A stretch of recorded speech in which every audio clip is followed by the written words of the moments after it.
what kind of person he is, that tells us kind of a lot about the religion is going to be. And we know that Jesus started Christianity. When we examine him, we find no fault, we find no sin, we find no immorality, and we find miraculous abilities over land and nature and people and death and sickness and even his own death, his resurrection. When we examine the founder of Christianity, we find Jesus. When we find the originator of Scientology, it's Hubbard. So we have to look at him and see who he is.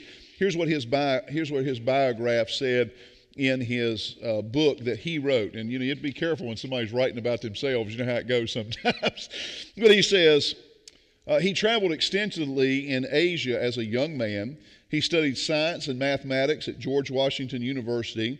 Graduating from Columbia College, he attended Princeton University and Sequoia University. He was crippled and blind at the end of World War II.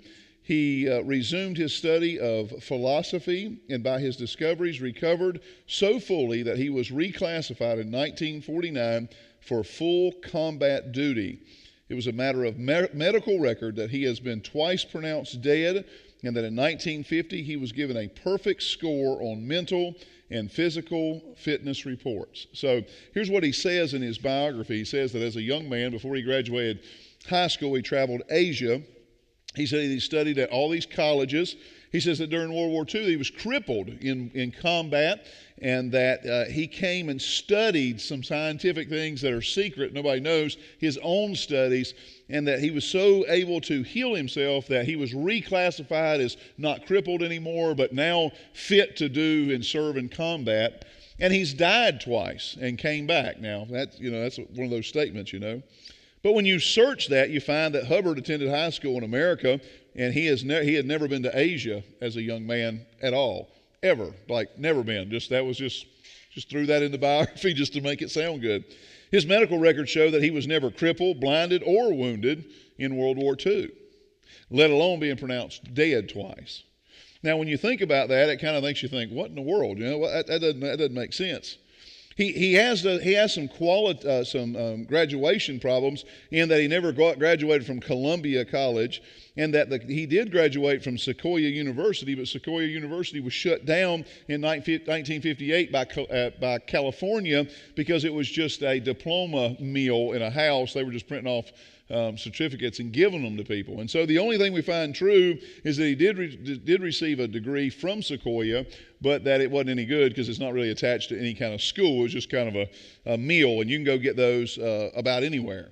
Now, one thing we can't doubt about him is a good writer. He wrote a lot of good science fiction books, and very heavily acclaimed. People really liked his science fiction work, and everybody talks about how it was awesome. He could type, and the way he could just do. It's reported that when he wrote the book Dianetics, which is 180,000 words, he wrote it in like 3 weeks. So apparently he was very creative. He does have a great mind. He is a great writer, and he's able to do some things that are important. And I find this very often, that some of your most intelligent, smartest people are the dumbest people you ever meet, and that's just really the truth. And I don't mean that in an ugly way, but they make some of the craziest statements and the most far-fetched things, and many times they're the brightest people around. They're just brilliant, but they just can't control their creative side. And so we find here that he was very, very smart, but then we find that he had some other issues, and one of them, of course, was women. He had another problem with ladies, and we've seen that seems to be in religious cult leaders. One of the problems they have most of the time is they have problems with ladies. He was married twice, and the first woman he married divorced him on some very serious charges, and she said in her marriage, or in the divorce documents, that she claimed sleep deprivation, beatings, strangulation, kidnapping her children, fleeing to Cuba, and counseling her to commit suicide so that he could go on and serve with her being dead. So that's a court document, and I don't know if it's true or not, but it's what she testified in court, that he tried to talk her into killing herself if she'd really loved him. And that's certainly a sign of a cult leader. Jim Jones, and the Kool-Aid drinkers in Guyana. How many people know who Jim Jones is? If you watch him, I know he's an extreme case of cultism, but he's really kind of the classic mold of what a cult leader is. It's somebody that finds their place with people who really need help. He was in Chicago, wasn't he? Was it Chicago? that Jim Jones in. If I'm not, don't quote me, but big city, a lot of homeless, a lot of helpless, a lot of drug, a lot of alcohol. He would take anybody in, give them hope, pump them up, and those people needed something. They were looking for something. They found it in him, and that's generally what a cult leader will do a lot. He'll find people who really are in need, and I believe that's why Scientologist goes out and finds drug addicts and alcohol. They're looking for, they need something, and so when they help them, man, they feel like, man, we found the answer, and I think that happens a lot. And then they tend to draw women to them and use them almost like kind of a harem that is there to serve him and his pleasure and those type things. And so you can kind of use Jim Jones as almost that classic cult leader. And then when things begin to fall down, he wants to take everything with him. You know, they wanted everybody to die because his rule or reign was over. And of course we find that and see that happen sometimes. But he gets his second wife, and his second wife's name is Sarah Northrup, and she meets Ron Hubbard through a Pasadena, California-based cult leader. When I say a cult, I mean like Satan worshiper named Jeff Parsons. And Jeff Parsons was a disciple of the late Aleister Crowley. Does anybody know who Aleister Crowley is? He was affectionately known as the Beast, 666. So he was like this super First Church of Satan California guy. And anyway, his disciple had a girlfriend, and her name was Sarah. And so Ron Hubbard gets to meet them while he's there worshiping with the First Church of Satan, or that group, that so-called group. And while there, he kind of steals this girl away from this other guy, which really made him mad. And Parsons didn't really like him about that. But he worshiped with this church and studied with this occult for a long time. Well, the way when you talk to a Scientologist about that now, and you say, "Hey, listen, isn't it true that that Hubbard went and studied with Crowley's disciple? And man, I mean, he's down there worshiping the devil and Satan and all this stuff." And their response to that is, and now this is on church record, and you can look it up and do that, is that the Naval Intelligence Department had hired him to infiltrate this group and to learn all that he can. Now, there's no, of course, the naval, intelligence, there's no paperwork for that. Nobody can prove that. There's no check stubs or any kind of paperwork that shows that. That's like me trying to say that, the CIA has hired me. I mean, and you say, well, prove it. I say, well, I can't prove it. I mean, I'm undercover. You say, well, man, how do we know you're telling the truth? Well, man, the CIA is just not going to give you a letter saying you work for them. I mean, how can you be a spy if everybody knows you're a spy? I mean, I was working under the cloak and dagger kind of thing, and that's what he claimed. I mean, that's just crazy. But he's worshiping at a Satan worshiping lodge, and he meets this girl, and he becomes his wife. The problem is when he married her, he still wasn't divorced from his first wife, and so now he had this bigamous relationship with her and wasn't divorced from the first wife, and now he's married to this woman, and just about your classic cult leader kind of stuff going on. I'm above the law. I don't have to obey the same laws you have to do, and so he dealt with that, and he had some issues there, and so anyway, you'll have that. Of course, the Bible is extremely against any kind of Satan worship, occult worship. It's these little Ouija boards, tarot cards, anything that has to do with the occult or Satan. God has strictly said, do not do them. Deuteronomy, of course, in chapter 18, verses 9 through 12, God gives us specific instructions to avoid these things. And, the Bible is so strong, it says that suffer not a witch to live, and I know that sounds terrible. That sounds terrible. In the Old Testament, if they found you were a witch and you were consulting devils, or they would kill you. They would put you away. Satanic worship was not allowed in God's people then, and God does not want us worshiping the devil now. It's certainly something that is forbidden and is not to be done, and we know that under no circumstance should you ever worship the devil. Notice Jesus, when he was tempted by Satan, Satan said, bow down and worship me, and I'll give you everything you see. And Jesus said, thou shalt not worship nobody but the Lord thy God. He didn't say nobody, but he said nobody but the Lord thy God. And we find it here. He is worshiping in probably the most wicked cult of the day. He's down there doing naval intelligence work or whatever it is. It's just crazy, though. A guy who claims there's some guy we never heard of that had aliens that and now he's in naval intelligence. I mean, what kind of hiring practice do they have? You know, I mean, they don't, man, you ever took one of those, how many people's ever took one of those government psychological evaluation tests? Have you ever taken one of those, you know, where they ask you, have you ever thought about killing somebody? Have you ever thought about killing yourself? When you see this letter green, this green block, what do you think about? You know, I'm just all this, you know, it's just stuff that they're trying to get you to, you know, and when you see this card, what does it look like to you? And you're going, 2 rabbits? I mean, you know, and, you know, all these things. And they do it. Well, this guy thinks there's aliens that come to, I don't think he would have passed the naval intelligence background check, but he might have. Who knows? Resources claim, Hubbard claimed that the resources for his book, Dianetics, many people like me believe that Dianetics is just simply it was just kind of a science fiction flare up in his brain, and just like the other ones had, and he kind of came up with this stuff kind of out of his own mind.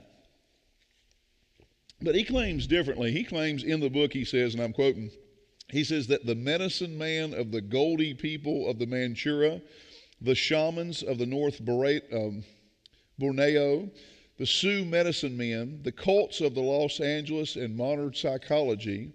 Among the people questioned about its existence were a magician whose ancestors served in the court of Khan and a Hindu who could hypnotize cats. All these people had been brought in as sources for the book Dianetics. He had talked to these people, and these people had given him this information, and he had studied it all out, and he knew that these things were true, and he called it science and put it in this book, and then bam, here Scientology is born. And these were his tried and true sources, and when you really get down to it, even if he did talk to them, it's nothing but a bunch of snake oil salesmen and smoke and mirror kind of people. You know, that's what that all is. I mean, some shaman from here and some Sioux medicine guy from there. And he says that the Los Angeles, what does he say here? He refers to them as the cults of Los Angeles. Now, what is that exactly? I mean, that just sounds like Satan worship to me, you know. But that's what he's studying, and that's what he's looking into. You know, we talked about how that Ron Hubbard died twice and was brought back. Everybody remember that? How he was crippled, and then he was able to bring himself back so well that not only was he healthy, but he could serve in combat again. You know, the problem is when you make those claims, what do you say when you die? And that's what happened to him. He died. He had a stroke and died. Well, you know, it kind of messes up that whole, I've done died twice and come back. I can heal myself. I can do all these things. You know what people were thinking when you die? Well, why are you dead? You know, if you can do all that stuff, why are you dead? You know, it's kind of like the psychic that gets run over by the car. Everybody wonders why he couldn't see that coming. You know, that kind of deal. You know, he's psychic. You should have known the car was going to run over you. You should have stepped in the road. You know, it kind of messes up everything when you claim all this stuff and then you die. You know, so what do you say when the guy dies? Well, what they said is that that Ron Hubbard he discarded this body and he went on to the next level of research outside of his body. Now, it doesn't tell us, they don't list how it is exactly that he's going to get this research back to us, but it just says that he's gone on to do further research. Now, I don't know if he sends it to them by the internet. They get email from him. I don't know how he gets this information back to them, but apparently he is somewhere right now researching, and he's going to get this information back to us. Now, it's just the craziest thing you ever heard in your life. I mean, it just sounds crazy, doesn't it? It just doesn't make sense. Dynamics really kind of promotes this science of the mind. That's really what it is. It's they have this science of the mind. The word Dianetics means through thought or through the soul. What they really believe is that the mind is the key. They believe the mind is the key to who you are and what you are. I've heard John Travolta make statements such as, if you picture yourself and you see yourself as as broke and poor and sick, then that's what you'll be. The power of the mind to project what you want to be is powerful. And to a point, I get that. I understand that. You know, you are what you try to be. You go out and you determine to make up your mind to go do something. Sure, if you set your mind to something, you know, you can do it. That's the power of positive thinking. But when both your legs are cut off, the only positive thinking is, I'm positive both my legs are cut off. There's not really going to grow back because you start thinking positive thoughts. They believe that the mind can change the future and the things around you and your surroundings. And so essentially Dianetics or Scientology is this science of the mind. You're seeking this deep spiritual place that your mind can find. And so we find that and we see that. And I want to give you something. They deal with these, what they call, I'm going to spell it for you so I don't mispronounce it. It's engrams. Somebody pronounce that for me. Engrams, E-N. I will. E-N-G-R-A-M-S. I'd call it an engrams, what I'd call it. And they believe that every person has these engrams. Now, what an engram might be in their mind is this. They give you, this is what Dianetics kind of teaches, the book teaches. They say it would be like if Rich was in surgery and they put him under the anesthetics. You know, you're out, but you're not out. You're not dead, you're just out. You know, so you're in this, maybe in this subconscious dreaming state. And maybe the doctor makes a statement while you're under that state. And maybe it attaches to your subconscious. You've kind of just heard it in your dream, you might say. And when you wake up, every time somebody says it, it may kind of bother you. You think, man, I think I've heard that before. You know what I mean? You know that feeling of deja vu you get, like, man, have I been here before? Is this someplace that I've been? Well, what happens, they believe, is they believe that every person is bombarded with these engrams of your former life and the things that you've experienced in your life, and these theons that are attached to you, they are constantly pulling at you and changing your beliefs. And so the life that you lived before, when you were a monkey 300 years ago, Brother James, that whatever happened in that lifetime, those things are still in your subconscious. You know, they're still bouncing around in there, just like the doctor when he talked while you were under. And then the life that you're in now, when you were a child and this happened to you and that happened to you and you're around this, those things are bombarding you constantly. And then let's not even mention all these theons out here that were sitting in the movie theater being bombarded with the thoughts of the devil and all those are on you now too. And so you have all these things in your life, and you can't have a happy life because these things are really just beating you up. Does that make sense? And they're messing you up and they're confusing you. But we got good news. Scientology can get rid of those things for you. Now, here's how it starts. Does anybody know?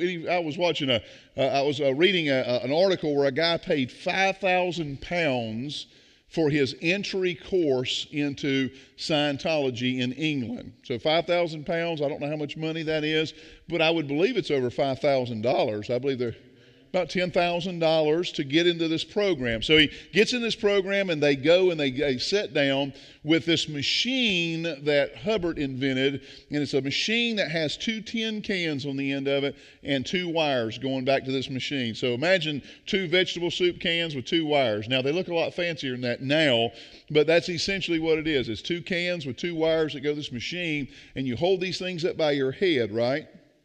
And these auditors, these other Christian Science people, their job is to interview you, talk to you. They have certain questions that they ask you.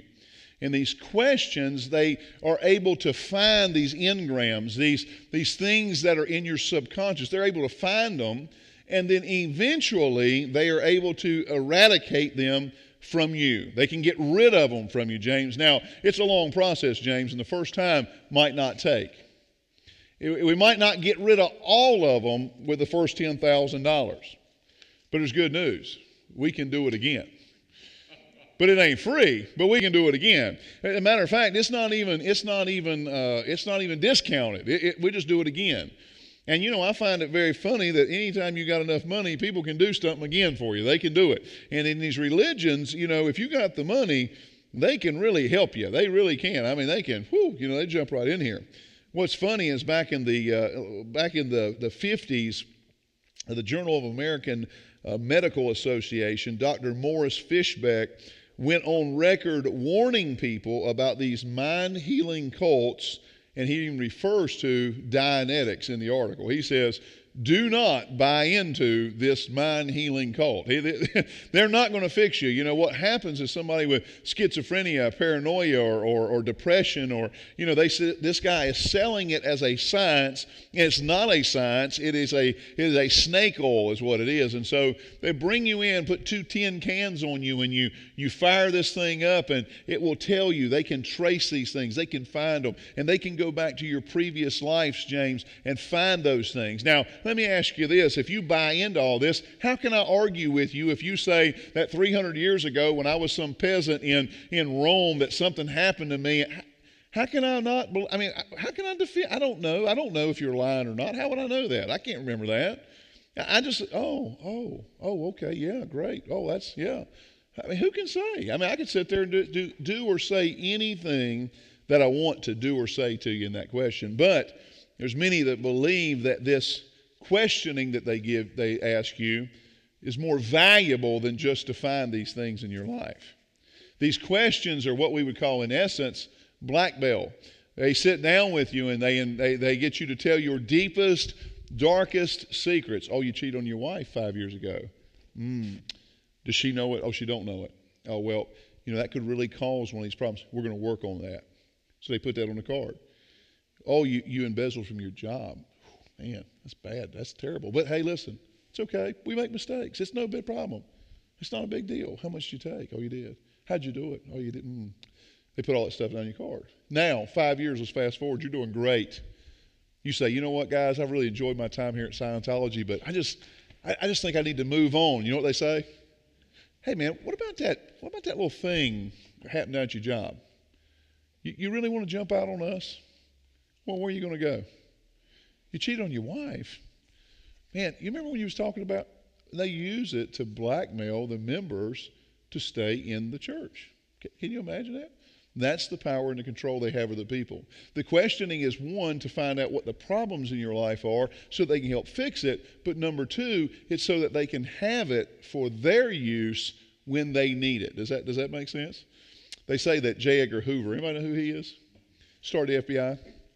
They say that when he was in power, what he would always do is when a president would come in, would be getting ready to be voted in, that he would see the 2 candidates that were up, you know, the Democrat and the Republican or whoever it was, and he would put his men to work developing files on both of them.